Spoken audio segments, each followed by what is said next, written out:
Hello, do you need some help getting ready for the FTCE? This video is for the FTCE ESOL K-12 exam. That's exam code 047. We're covering the subtopic of Knowledge of Second Language Literacy Development.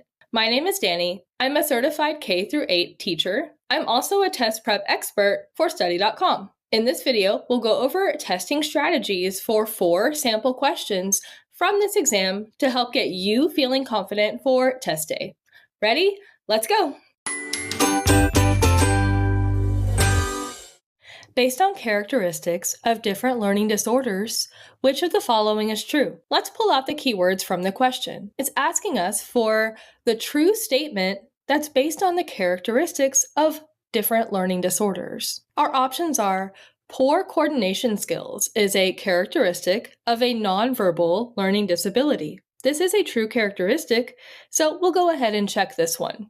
Our next option says, visual processing disorders are characterized by students who have strong organization but limited ability to copy text from a book to a paper. Strong organization is not necessarily a characteristic of visual processing disorders, so we can cross this one off. Option 3. Students with dyscalculia are likely to also suffer from dyslexia. While some with dyscalculia do also suffer from dyslexia, it's not an actual characteristic. And our last option. Those with auditory processing disorders will have difficulty both hearing and seeing written words. Auditory only specifies hearing disorders, not seeing, so that is not a true characteristic. ELL teachers may have students who are learning English and who have a learning disorder. Of the characteristics, the most accurate is that of those with nonverbal learning disabilities. Such students may have poor coordination skills. They may also struggle with understanding others' nonverbal language. So our first option, poor coordination skills, is a characteristic of nonverbal learning disability, is the correct choice.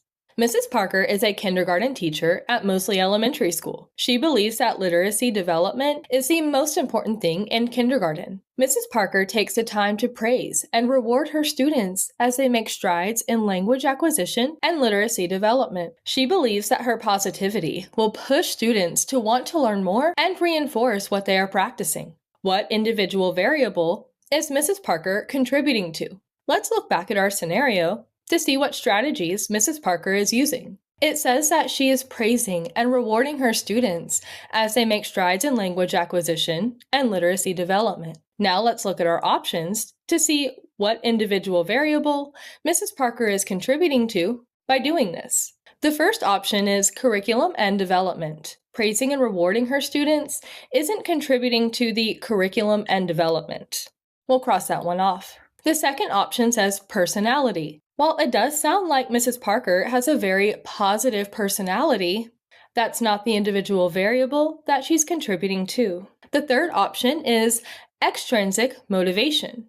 Extrinsic motivation refers to the external motivation that is provided. It's a major influence on literacy development. This allows students to receive positive praise and motivation for their good work. And by praising and rewarding her students as they make strides, she is contributing to extrinsic motivation. Our last option is intrinsic motivation. While extrinsic motivation refers to the external factors, intrinsic motivation refers to internal factors. And again, when Mrs. Parker takes that time to praise and reward her students, she is providing extrinsic motivation. That is the individual variable she is contributing to. What is one thing that parents can do to help children in the emergent literacy stage? So it's asking for a strategy that parents can use to help children during the emergent literacy stage. The emergent literacy stage refers to the developmental period in which children begin displaying and imitating reading and writing behaviors. So can parents use hand gestures to communicate? That's not going to help them with the reading and writing. What about the next option? Read at home. Of course, if children are being read to at home, they'll be able to better develop those reading skills in the emergent literacy stage. We'll mark that one and come back to it. What about option 3? Speak in babble language. Well, if we want children to imitate good communication skills, Babel language isn't going to teach them more vocabulary. Not a good choice. What about use flashcards? That's a little bit too advanced for the emergent literacy stage, where children are just beginning to learn the letters and sounds and imitate the reading and writing behaviors. Reading at home with their child is one of the best things that a parent can do to help a child in the emergent literacy stage. It helps children become familiar with common words while also increasing their vocabulary. Problem 4. Mrs. Donaldson is a social scientist who has spent time studying different literacy theories. Mrs. Donaldson believes that cognitive maturity develops faster than physical maturity. She also agrees with the stance that children are able to read once they have mastered certain cognitive skills, and that parents cannot do much to speed up this process. What literacy theory does Mrs. Donaldson believe in? Well, let's go back to our scenario and look at what she believes. She believes that cognitive maturity develops faster than physical maturity, and that children are able to read once they have mastered certain cognitive skills. Let's look at our options to see which literacy theory she believes in. Our first option is cognitive gain theory. Cognitive gain mainly refers to the accumulation of knowledge and information. This doesn't match Mrs. Donaldson's belief. Option 2, social constructivist theory. This theory emphasizes the collaborative nature of learning, hence the social part, which wasn't mentioned in Mrs. Donaldson's beliefs. We'll cross that one off too. The next option is emergent literacy theory. Emergent literacy is the developmental period in which children begin displaying reading and writing behaviors. That's not what Mrs. Donaldson was stating. And our last option, maturationist theory. The maturationist theory, created by Arnold Gesell, states that children must first master specific cognitive skills before being able to read, and that there is little that parents or teachers can do to speed up the process. This sounds like it matches Mrs. Donaldson's beliefs. She even said that children are able to read once they have mastered certain cognitive skills.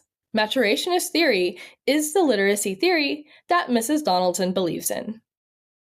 I hope this video was helpful and that you're feeling more comfortable with how to approach the test. Check out more videos in this channel to get additional help for the test, and like and subscribe so you don't miss any of our new videos. You can also get lots of help preparing for this and many other exams on the study.com website. As a member, you can access short, targeted video lessons, extra study materials, personalized study plans, and hundreds of questions, like the ones we just went over. We'd love to hear about your experience and what else we can do to help get you ready for your test. So leave a comment below with your suggestions, questions, and even come back and share with us how you did. Study strong and all the best on your test.